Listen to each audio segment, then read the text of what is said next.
Bien-aimés frères et sœurs, vous connaîtrez la vérité et la vérité vous affranchira. Ça, c'est pas moi qui le dis, c'est la Bible qui le dit. Mais moi, je vous dis mieux. Vous connaîtrez la vérité historique, notamment celle de vos ancêtres kémites, et vous aurez une vision globale de ce que c'est que la vraie souveraineté politique. J'ajoute, vous reviendrez à la spiritualité africaine ancestrale et vous comprendrez les enjeux de l'indépendance économique. Et pour terminer, vous accepterez votre identité culturelle kémite et vous obtiendrez deux choses. La première, c'est la paix. La seconde, c'est le développement, à une condition. L'unité de toute l'Afrique noire, l'unité de tous les Noirs du monde entier. Otep à tous, bienvenue sur la chaîne des panafricanistes par essence, par conviction et par excellence. Celle des citoyens kémites par nécessité et obligation de combat. Nous sommes une chaîne qui n'est guidée que par nos ancêtres et rien que par les ancêtres qui appartiennent à l'égrégore du monde noir. Par conséquent, nous ne croyons en aucun Dieu venu de l'étranger. Toutefois, cette vidéo n'est aucunement destinée à inciter à la haine ou à la violence, car nous menons un combat qui est d'abord et avant tout spirituel, intellectuel et démocratique. Ensuite, il est politique, géopolitique et géostratégique. Contre l'impérialisme, le colonialisme, le néocolonialisme et l'endocoloniat, qui sont tous qualifiés de crimes contre l'humanité. Nous menons ce combat sur la base du principe fondamental que nous avons hérité de nos ancêtres kémites, qui est celui de la Mahat, c'est-à-dire solidarité, vérité et justice. Vous êtes donc en droit de connaître la vérité, et nous avons l'obligation de vous dire la vérité, rien que la vérité, afin que justice soit rendue au continent africain. Et ça, c'est notre modeste contribution dans cette noble lutte en faveur de la souveraineté, la dignité, la solidarité et l'unité africaine. Ça, c'est exactement ce que nous appelons le panafricanisme. Bien-aimés frères et sœurs, les mercenaires ivoiriens au Mali, qui ont été libérés il n'y a pas très longtemps, au mois de janvier dernier, ils ont été décorés. Ils ont reçu le prime, la prime plutôt de chevalier, je ne sais pas quoi. Et il y a quelque chose qui m'a frappé. On les a décorés, mais ils sont masqués. Ils ont porté des masques. Des masques qui couvrent pratiquement tout le visage. On laisse seulement une petite partie des yeux et vous ne pouvez pas reconnaître la personne. Moi, je me suis interrogé, mais qu'est-ce qui se passe? Je vais vous faire voir la photo. En tout cas, c'est quand même bizarre qu'on décore. On leur donne un prix de l'État ivoirien, mais on ne montre pas leur face, comme s'ils étaient partis commettre un crime au Mali.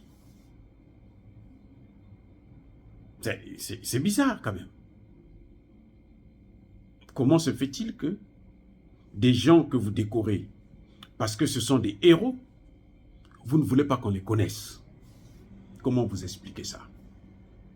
Pourquoi le gouvernement ivoirien ne veut pas qu'on sache quelle est l'identité de ces gens-là, ces mercenaires qu'il avait envoyés, puisque ce sont des héros? Je vais d'abord vous laisser voir la photo, et puis après, on va en discuter.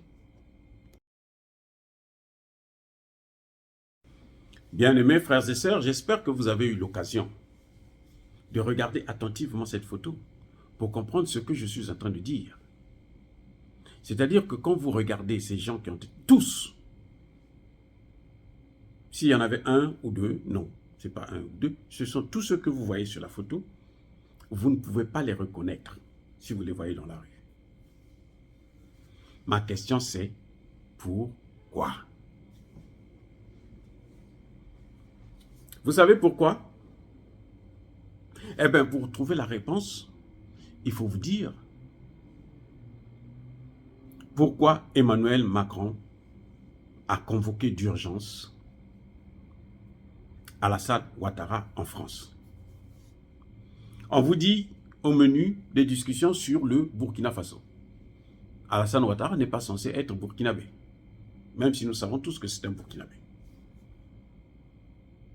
Et lui, il est le président de la Côte d'Ivoire. Pourquoi Emmanuel Macron ne parle pas des problèmes du Burkina Faso avec les burkinabés? Est-ce que quand à ce déjeuner, quand il parlait du Burkina Faso, il y avait l'ambassadeur du Burkina Faso qui était invité? Non. Donc, en fait, ils n'ont même pas le droit d'en parler. Emmanuel Macron devait plutôt se préoccuper de la guerre en Ukraine, là où il envoie des armes et des hommes, des mercenaires, au lieu de s'occuper des problèmes africains qui ne veulent plus de lui, aussi simple que ça. Donc, quand il fait venir Alassane Ouattara, il fait venir après Embalo Sissoko, lui, sur une tête fêlée. C'est pour voir comment on peut faire pour déstabiliser le Burkina Faso. Et c'est là que vous comprenez que si on montre leur visage, si les gens les reconnaissent, ces gens-là, s'ils traversent encore la frontière pour aller au Burkina Faso cette fois-ci, eh bien, on va facilement les reconnaître. On va les identifier. On pourra encore les arrêter. Donc, il faut les protéger parce que c'est eux qu'on enverra au Burkina Faso pour déstabiliser le Burkina Faso. Bien-aimés frères et sœurs. Et je pense que dans les négociations avec Assimi Goïta, c'était l'une des demandes du Burkina, du gouvernement ivoirien, de ne pas exposer ces gens. Eh oui, parce qu'on va les réutiliser. Et c'est pour ça, si vous vous souvenez, j'avais sorti une vidéo, j'ai dit, mais attendez, mais M. Assimi Goïta, pourquoi il ne les a pas exposés? Pourquoi on ne peut pas les connaître? Ce sont des criminels, nous on veut les connaître. Comme ça, quand ils reviennent encore, on sait, la population peut les identifier vite fait. Mais c'était l'objet de discussion, d'un accord.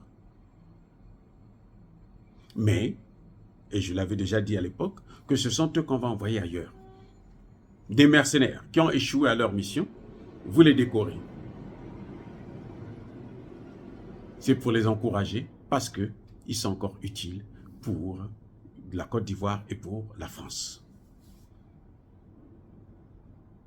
Parce que la France est en train de tout perdre en Afrique. Donc, elle essaye de sauver la face. Elle essaye de voir si elle peut faire comme elle a fait au Tchad pour tuer le maréchal Idriss Déby Itno et puis probablement placer quelqu'un d'autre qui est acquis à leur cause. Voilà l'objet.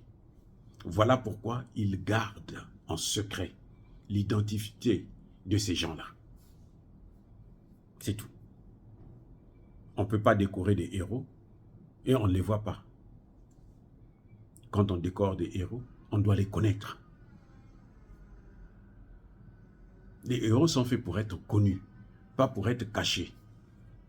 Ce n'est pas des mercenaires, s'ils disent que ce n'est pas des mercenaires. Donc, on n'a pas le droit de les cacher. Mais si vous les protégez comme ça, si vous les cachez, c'est que vous reconnaissez indirectement que ce sont des mercenaires. Et vous les cachez parce que vous savez qu'ils sont encore utiles. Ils vont vous servir. Ils ont encore des missions à accomplir pour vous.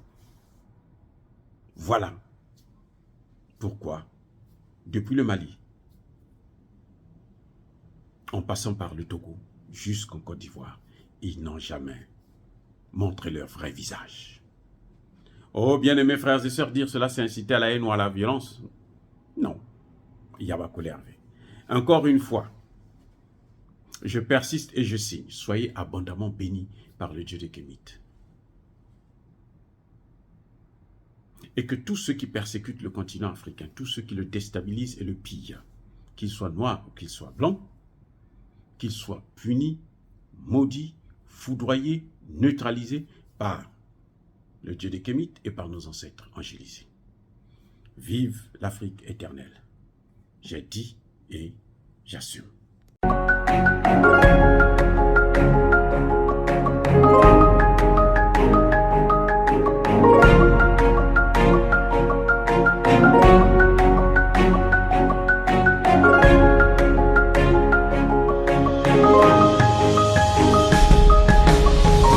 Eux, ils marchent par la foi et non par la vue. Mais moi, je vous conseille vivement de marcher par la connaissance scientifique et historique, notamment celle de nos ancêtres kémites, par les 5 sens et par l'intelligence. À vous, à Pierre.